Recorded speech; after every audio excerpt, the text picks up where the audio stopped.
E nós voltamos a discutir a proposta do governo federal de extinguir municípios endividados com menos de 5 mil habitantes e continuamos aqui com os advogados Ricardo Calciolari e Nilson Gonçalves, que é também presidente do IDECOM, Instituto Nacional de Defesa do Consumidor. Senhores, o Brasil tem atualmente 5.570 municípios. Países menores, como por exemplo a Alemanha, possui 11 mil municípios e a França mais de 36 mil municípios. Dá para a gente fazer algum tipo de comparação? Quer dizer, o problema nosso aqui, será que são os números ou é mais uma questão de eficiência em gestão? Vale fazer esse comparativo, na opinião do senhor? Olha, é muito difícil quando a gente faz esse tipo de comparativo. A gente vai se comparar a Alemanha, vai se comparar a França, e ainda nós temos aí esses problemas de saneamento básico no Brasil. Então, quando você faz esse tipo de comparativo, ele é muito relativo, até porque depende de como que funciona também o judiciário de cada país desse que nós estamos falando. Nós temos que entender que, primeiro, o tamanho do nosso país, a dificuldade hoje que nós temos de administração desse país, qual é o poder que o Estado tem de combater essas aberrações.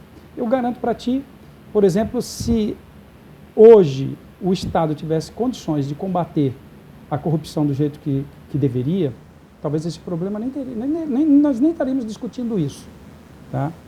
Então, o problema é que o governo federal, até pela dificuldade que tem, e aí ele cria esse mecanismo para que ele possa, até na tentativa de desfazer esse tipo de corrupção que acontece nessas cidades, e a gente sabe disso, mas a gente não se preocupa, por exemplo, o que talvez esses países europeus se preocupam, que é com a vida, com o lado social dessas pessoas, de como que elas vão viver, de como que elas vivem. Eu ainda sou muito preocupado com isso.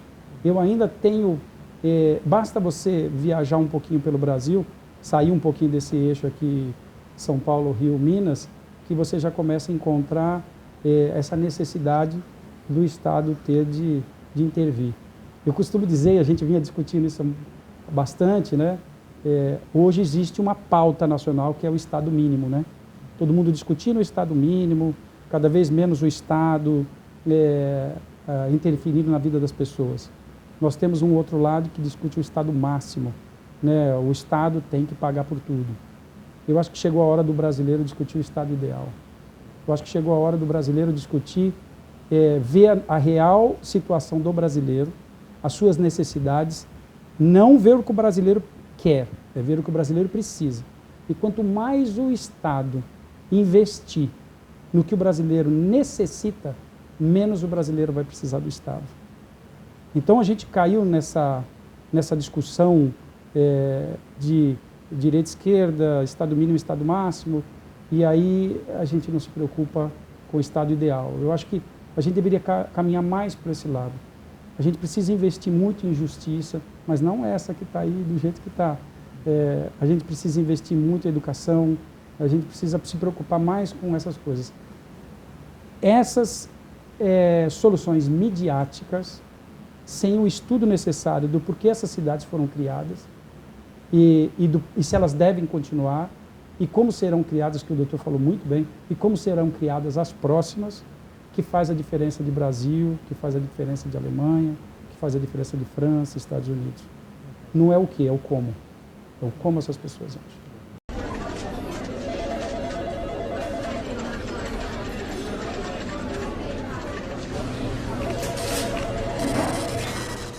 Bom, levando em conta o que o Dr. Nilson falou aqui, Dr. Ricardo, qual que seria para o senhor esse estado ideal, né? Que a gente comentava agora. É difícil comentar essa ideia. Aí a gente começa a discutir qual o papel efetivo do Estado.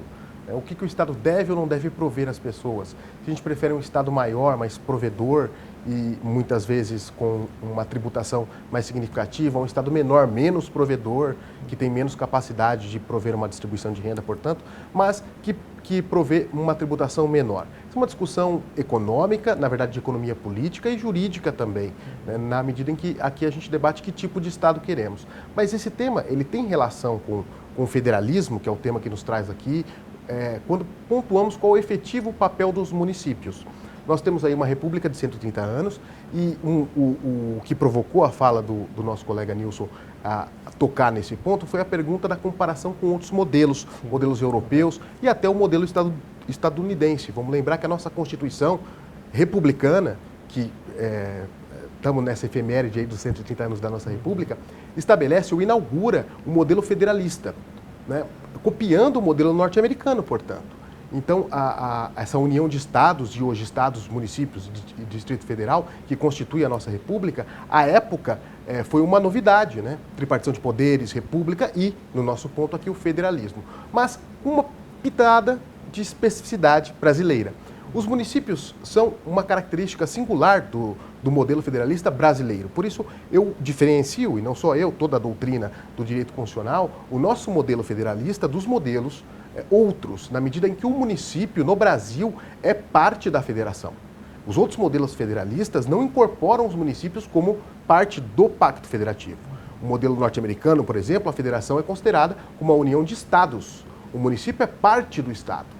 E isso é resolvido nas leis dentro do próprio estado. Qual o papel do município num determinado estado ou no outro, varia de estado para estado. Já aqui, essa distribuição de competências, o que cabe ao município, o que cabe ao estado, o que cabe à União, é papel da Constituição Federal. E nos anos recentes, nós temos visto na política real, né, efetiva, uma cobrança muito enfática dos agentes públicos municipais. Esse provimento de serviços que o Nilson colocou aqui, né, que na verdade a gente está falando de acesso à cidadania, é cada vez mais cobrado do agente político municipal. A população cobra do seu vereador, a população cobra do seu prefeito. Medidas de segurança pública, medidas de distribuição de renda, medidas de assistência social. Muitas delas, as quais a Constituição impõe à União ou ao Estado-membro. O exemplo claro da segurança pública e que os municípios têm uma possibilidade de atuação pela dicção constitucional muito reduzida. É iluminação, basicamente, né? Iluminação naqueles locais. E aí a gente vê um debate muito amplo sobre o papel da Guarda Municipal, que cada vez mais tem tomado força de uma força policial. Por quê? Porque, de fato, os municípios são os mais cobrados, em todas as dinâmicas. Contudo, embora eles sejam, dos irmãos do nosso Pacto Federativo, o mais cobrado politicamente, ele é financeiramente o irmão menor. É o que menos tem dinheiro, é o que menos tem capacidade de aplicação financeira. Nós estamos aqui numa situação muito sui generis, né? Num programa, na Câmara de Vereadores da cidade de São Paulo. Uma cidade que tem um orçamento superior, a cidade, o município, à da maioria dos estados dessa federação. Essa situação é sui generis.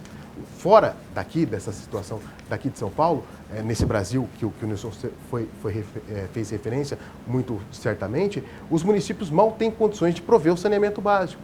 E é cobrado dos agentes municipais não só o saneamento, mas a segurança pública, a questão do trânsito, asfaltamento e tantas outras questões que caberia à União fazer.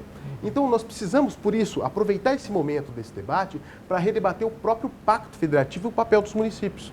Os municípios hoje precisam, sem dúvida, de um maior aporte financeiro. Quando se debate reforma tributária, não debater, por exemplo, uma melhor autonomia de todos os municípios, para mim seria uma perda muito grande. Os municípios precisam participar melhor desse bolo tributário. E, de fato, a política é melhor travada nos municípios, porque os cidadãos, cada vez mais, se sentem representados pelos seus vereadores, pelos seus prefeitos, por aqueles com quem ele tem uma convivência mais próxima. Exatamente, Felipe. Então, eu acho que é esse o ponto. Tentar redebater o Pacto Federativo. E justamente essa proximidade, talvez, é o que tenha levado a essa profusão de municípios, né? Aí vem os critérios que até que o Nilson colocou aqui para a gente. Qual a opinião de quem está lá? Aí sim, a PEC que nos é apresentado, ela propõe a inclusão de um artigo, o artigo 115, no ato das disposições constitucionais transitórias. E a extinção desses municípios não seguirá, segundo essa PEC, a regra do artigo 18, parágrafo 4º. Essa extinção se dará por outros critérios. Então, os municípios que têm menos de 5 mil habitantes serão analisados e deverão comprovar condição financeira. Como essa condição financeira é comprovada? Ele tem que comprovar que 10% da sua receita, né, da sua receita, tem que ser advinda de tributos próprios. Basicamente, IPTU, o ISS e o ITBI. Então, os três somados têm que compor no mínimo 10% de sua receita. Se ele não conseguir comprovar isso, ele vai sofrer uma incorporação por um outro município. Aquele que tiver o melhor índice. Três municípios serem incorporados a esse outro município. E sem plebiscito, né? Porque o parágrafo 4º faz uma clara referência que não se aplica o artigo 18. Portanto, não haverá um plebiscito nessa circunstância, pelo menos nessa primeira leitura que fazemos aqui desse artigo. Não me parece que há uma imposição clara do plebiscito, muito pelo contrário, há uma exceção a essa regra, o que gera um problema, um certo problema. Mas, por outro lado, a gente precisa redebater justamente isso, porque municípios sem condições financeiras, que são efetivamente cobrados, precisam de transferências voluntárias. É basicamente passar o chapéu, aquele périplo anual que os nossos prefeitos fazem à União pedindo dinheiro, transferências voluntárias, é isso o que ocorre, né? Agora imagina, um município que tem uma receita próximo desses 10%, que é agraciado com uma grande transferência. No ano em que ele é agraciado com a transferência, a receita própria cai. Uma questão percentual, sim. Aumentou a transferência, a receita própria dele reduziu. Então, um grande investimento naquele município pode significar, naquele ano, olha como esse corte feito por essa emenda pode ser cego. Naquele ano em que se analisa o orçamento daquele município, ele tem menos de 10% em receita própria, porque conseguiu, depois de muita briga, um grande investimento federal ali. E ali, por exemplo, com saneamento básico. Então a Funasa vai investir amplamente no novo saneamento daquele município. E, graças a isso ele vai se extinguir. Né? Olha só a que ponto chegamos. Né? Então isso tudo me causa estranheza. Aí voltamos à questão política. Nós estamos desde 88 esperando essa lei complementar para definir a criação de novos municípios. Ela não veio e agora a gente pretende debater a extinção desses municípios que foram criados sem essa lei complementar, que ainda não veio. Tá certo. É tentar arrumar o carro, trocar a roda com o carro andando literalmente. Tá bom, vamos deixar mais um pouquinho para o terceiro bloco, vamos fazer mais um rápido intervalo, já já a gente volta.